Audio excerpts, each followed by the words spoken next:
business, Planet, or IntelliTravel, or anything regarding to what we've accomplished today, or your business, we want you to be able to get your questions answered today. So our directors have made themselves available. If you will, just raise your hand. We're going to have some microphones coming around. Ask your question, state your name, and if it's to a specific director, definitely be sure to let us know. Yes, ma'am. As someone who just signed up today, and I have this list of 20 individuals, anybody can answer this question. I have a list of 20 individuals, but I haven't looked at my back office. I don't know anything, but I want to call my 20 individuals and say, I'm in this great opportunity.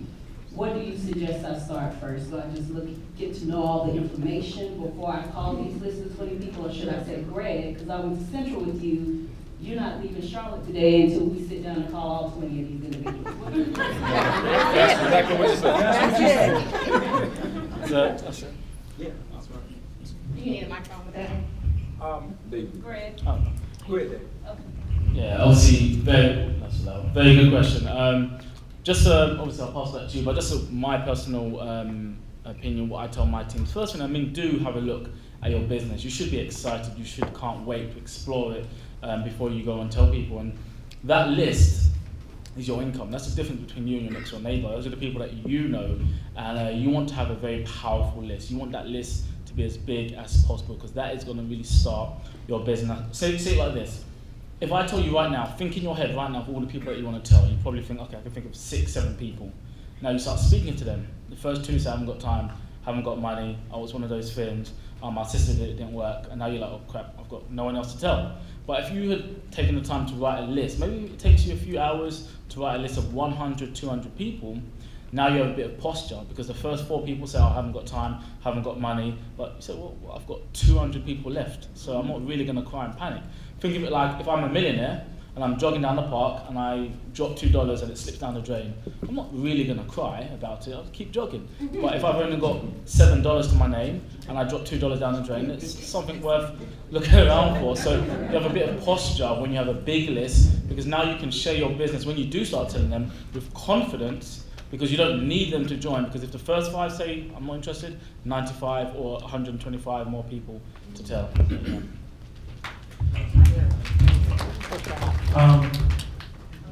What I try to teach my team is real simple. When it comes to that list, it's not something that we deal with haphazardly. Okay, we have to deal with it calculated, because you might only get one shot at each individual on that list. And so there's a grading process for that list. And the process that I teach, I'm not saying everybody executes it. Hello, right?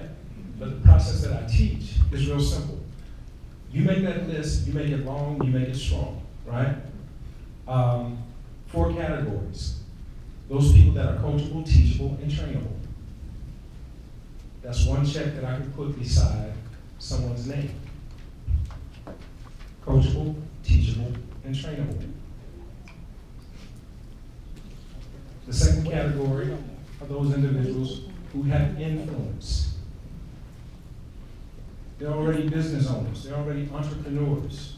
They're respected in their community. They're respected amongst social settings. So coachable, so people that have influence. The third category is those people that are self-starters. You show them, they're gone. You try to check with them, your genealogy is being lit up, right? So the self-starters. The 4th category is the most important one. Yeah, listen. It's the most important one. People that have $200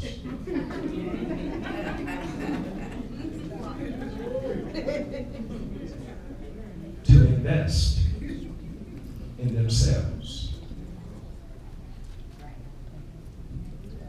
We laugh at that, but I guarantee you, everyone that's over here will tell you that that's the most important, one of the most important categories. And so those 4 categories, we grade the list. If you can put 4 checks beside someone's name, those are the people that we want to talk to first. Because if there are 4 checkers beside their name, they know other 4 checkers who know other 4 checkers. So that's the list, and for my team, that's what I try to teach. And to answer your question specifically, Crystal, yes, we're gonna make sure you get your list squared away before we leave. Yes. All right, what other questions do we have? Thank you so much, gentlemen. Yes, my name is Elmer Lowe, and my question is for One Star Director, Mr. Anthony McCarver. I, being from Charlotte and being here for a period of time, I know that you had a successful business. Some of the business that you had, I've been a patron of your businesses, and I know that you're successful. What made you want to leave those businesses which were doing so well and focus just on Planet Marketing? I'm boggled at that. Good question. Great question, great question. What looks successful ain't always successful. I'm gonna be very transparent. There it is. Be very transparent. When you have $15,000 a month overhead before you start your business, or one person walk through the door, you start looking and saying, hey, is this really it? You know, I didn't have a rich uncle to go back for advice. So I tried different businesses from real estate. I had 15 houses, and I've had just different businesses, clubs. I did 67 concerts, and I see, I'm so glad that somebody thought enough to say, hey, look, you need to look at this. Because when I can start $200 and my only overhead is $59, and I made a profit the first week in this business, and the second week I had my business paid for the whole year. That's business sense. Versus it took me 2 to 3 years to get a profit.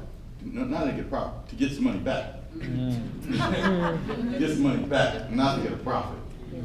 So when you start businesses, I've not been to school for business, and you know, business sense, if you really let's go to business class, it says the average business don't make a profit till when? 3 to 5 years.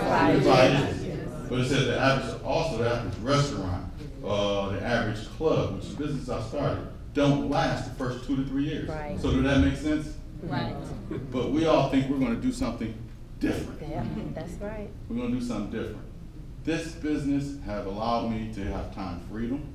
Yes, it is. Time freedom is major, major. When and don't be scared to talk to those business owners. Recruit up. Yeah. Recruit up. Talk to the people because they got the same pains. They just broke on a different level. Real talk. They're broke on a different level. So don't be scared to go talk to those people. They got the same problems. They may be in a bigger house, but believe me, the profit margin is still right there. Here, the profit margin moves up like this. Yeah, that's a good one.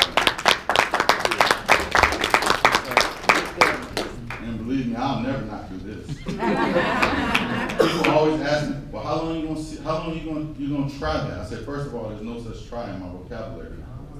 Second, I'm gonna do it until it gets done. That's it. Good stuff. That's good.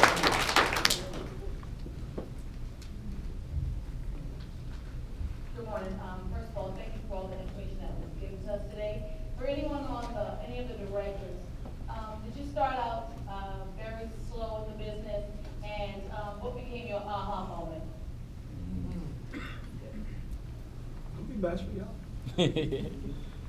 Anyone? Go ahead, Dave.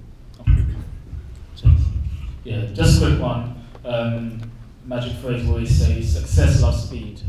If you know this business works, you've seen the evidence, why would you want to do it slow?